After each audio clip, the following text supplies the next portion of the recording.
Hey, this is AV Unit 4A for CollectionDX.com, and I am going to be covering the Imperial landing craft set from the 2007 LEGO Star Wars line. This set originally appeared in the multimedia program Shadows of the Empire, which bridged the gap with a series of books, novels, magazines, video games, things like that, figures, and it's known as the Sentinel class assault shuttle is what this is actually called. But it makes its first and thus far only appearance in the special edition version of Star Wars Episode 4 A New Hope. It appears just as it drops off a detachment of Imperial sand troopers onto Tatooine so that they can look for some Rebel Alliance droids, and it's literally a blink and you miss it moment. You see the shuttle, it just takes off from the ground, or takes off from the desert and leaves, and it takes 2 seconds. So it's an obscure reference, and it's actually this is the first really, you didn't really see it in the original movies type set that LEGO's making. Okay, some quick highlights here. The easiest one to access right now is the cockpit. The canopy just pops right off. It's transparent, you know, whatever. Imperial pilot sitting in there. The helmet design is an Imperial Stormtrooper helmet. It's just been painted black. The only detail they have on there is the little Imperial insignia or whatever it is. I'm not sure, and I haven't researched it hard enough, shame on me, but I'm not certain if the little control panel there is the first time that appeared or whatnot. So yeah, the way that the neck on this design, it's not supposed to do this, but the joint in there, you can tilt this up and down. You're not really supposed to.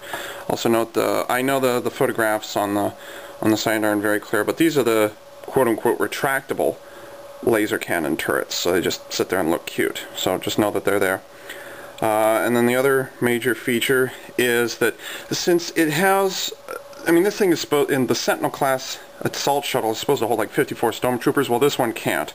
And, ordinarily this would be a boarding ramp. The thing would fold down and forward march. Well, that's not how it worked here. So what they did to provide you a look at the interior, and this happens to the other side as well, you fold this up, and you can see inside here the firing mechanism for the missile launcher there, which I'll discuss later, loading space for the bomb launcher, and just enough room for that stormtrooper right there. So that's it for those features. The other important thing about this set, which is really its biggest gimmick, if you look under the front here, this red lever, and then the red lever here as well, you fold these up, which is not easy to do, by the way. I'm fighting this off camera, I apologize. Heave ho, heave ho. Okay, there's the front one. And then let's fight the back one. And you have to, it's kind of a tricky ball and socket joint. I apologize for not showing you on camera. But what it is, it uses these little clips, and the only grip really purchase you have is these little ball thingies here on the end. Now this has been disconnected, so I can just show you. Just opens little, and it clips on very well. It will not go anywhere. And I've already done the same for the back. So the cool thing about this set is, because there's so little room back there, and it doesn't do this in the movies, of course, you can separate that out, and there's what I've dubbed the cargo section. The cargo section is very easy to use. You can see the spaces for the the blasters and the blast rifles on either side. These two sand troopers, they're denoted by the fabric shoulder pads. I'm not going to remove the minifigs on the set. To activate the missile launchers, you can see, and what I'm using, you can see the larger these cones, or whatever it is, these transparent neon green cones. The top ones don't move, but the bottom ones do. And you can see when I push in, then it'll push up against the trigger and it'll shoot out. Might as well just do it here. And that thing has a very good range. It's like, if you set it on a flat surface and fire these things away, they go about 5 feet before they start sputtering around all over the place. It's pretty cool. And by the way, this is the first set that I have that has 2 missile launchers, spring-powered missile launchers in them. All the other times they didn't.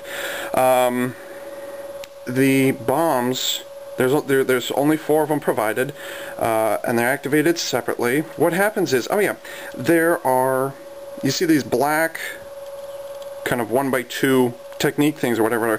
These are actually made of solid rubber, and they act in place of springs. You know, you move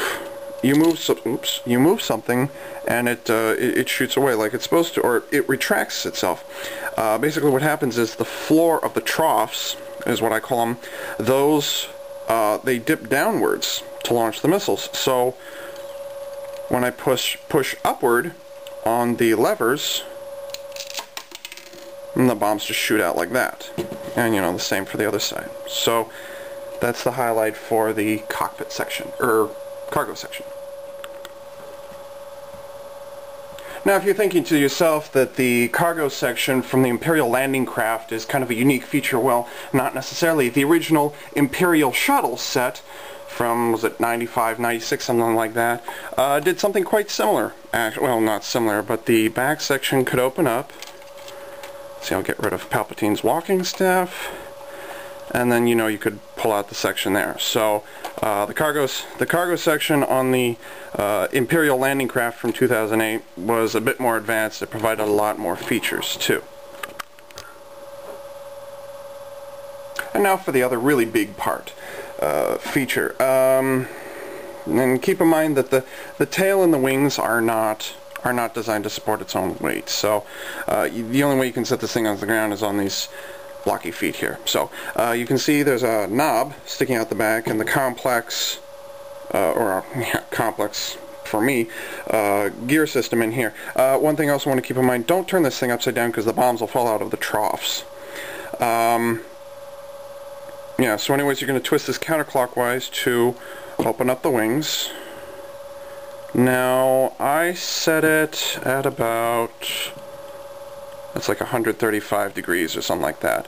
Now, the problem that I have, it's really the biggest complaint that I have for the set, what it's not really meant to do, is fold those wings down. The Sentinel class shuttle doesn't, it isn't designed to do that. So this Imperial set, you can do it with the Lego set, but you know, you're not really supposed to. One thing I found, and it'll make it really easy, is to set the wings, oops, you know, set it on the ground, and then let the wings fall to the ground, and keep twisting until it tightens up. That means that the wings are going to start pressing down, but don't let them press down. And then, when you lift up, the wings are right where you need them to be. So, this is what the Sentinel class shuttle looks like in flight mode. So that's pretty cool. My only, aside from the fact that the wings can't, or that they don't, you know, lock up at that lower position like they're supposed to, the other complaint I had was that the cockpit canopy didn't have any printed material on it like the Imperial shuttle did. Really, that was my only complaint with it. This is a pretty cool set. I like this. Has a lot more features to it. Again, yeah, it's inspired by the, was it the Lambda class Imperial shuttle, which is the one I showed you earlier. It's certainly inspired by that set, both in universe and the Lego sets, but you know, clearly one was inspired off of the other. So that's pretty much all I can think of right now. Period. So this is AV Unit 4A for CollectionDX.com.